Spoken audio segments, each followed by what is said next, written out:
मनुष्य के बेटे के रूप में पिता ने मुझे दुनिया में प्रकाश लाने के लिए भेजा है। निकोदेमुस अभी भी उलझन में था। उसने पूछा, यह सब कैसे हो सकता है? मैं तुमसे पूछता हूं, आप इस्राएल में एक सम्मानित गुरु हैं और फिर भी आप इन बातों को नहीं समझते हैं। हम जो जानते हैं उसके बारे में बोलते हैं और जो हमने देखा है उसकी गवाही देते हैं, लेकिन आप हमारी गवाही स्वीकार नहीं करते हैं। अगर तुम मेरी बात पर विश्वास नहीं करते जब मैं तुम्हें सांसारिक बातें बताता हूं, तो तुम मुझ पर कैसे विश्वास करोगे जब मैं तुम्हें स्वर्गीय बातें बताऊंगा? स्वर्ग से नीचे उतरने वाले के सिवा और कोई स्वर्ग पर नहीं चढ़ा, अर्थात मनुष्य का पुत्र। जैसे मूसा ने जंगल में पीतल के सांप को ऊपर उठाया था, वैसे ही मनुष्य के पुत्र को भी ऊपर उठाया जाएगा, ताकि जो कोई उस पर विश्वास करे उसे अनंत जीवन मिले।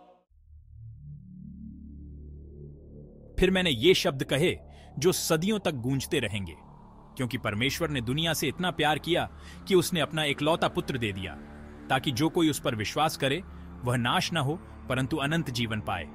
परमेश्वर ने अपने पुत्र को संसार में दंड देने के लिए नहीं भेजा, परंतु उसके द्वारा संसार का उद्धार करने के लिए। न्याय यह है, ज्योति जगत में आई है, परंतु मनुष्यों ने अंधकार को ज्योति से अधिक प्रेम किया, क्योंकि उनके काम बुरे थे। जो कोई बुराई करता है वह ज्योति से घृणा करता है और ज्योति के निकट नहीं आता, ऐसा ना हो कि उसके काम प्रकट हो जाए। परंतु जो सच्चाई पर चलता है वह ज्योति के निकट आता है, ताकि उसके काम प्रकट हों कि परमेश्वर की इच्छा के अनुसार किए गए हैं।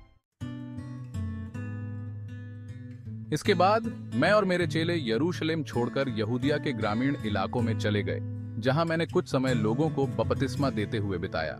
यूहन्ना भी सलीम के पास ऐनोन में बपतिस्मा दे रहा था, क्योंकि वहां बहुत पानी था और लोग उसके पास आ रहे थे। यूहन्ना के कुछ चेलों और एक यहूदी व्यक्ति के बीच शुद्धिकरण के विषय में बहस छिड़ गई। वे यूहन्ना के पास आए और उससे कहा, गुरु, वह व्यक्ति जो यरदन नदी के उस पार आपके साथ था, जिसके बारे में आपने गवाही दी थी, देखिए, वह बपतिस्मा दे रहा है और सब उसके पास जा रहे हैं। उसने आगे कहा, जो ऊपर से आता है वह सबसे ऊपर है, जो पृथ्वी का है वह पृथ्वी का है और पृथ्वी की बातें करता है। जो स्वर्ग से आता है वह सबसे ऊपर है, वह जो कुछ उसने देखा और सुना है उसकी गवाही देता है, परंतु कोई उसकी गवाही स्वीकार नहीं करता। जिसने उसकी गवाही स्वीकार की उसने यह प्रमाणित किया है कि परमेश्वर सच्चा है। जो पुत्र पर विश्वास करता है अनंत जीवन उसी का है, परंतु जो पुत्र की नहीं मानता वह जीवन को नहीं देखेगा, परंतु परमेश्वर का क्रोध उस पर रहता है।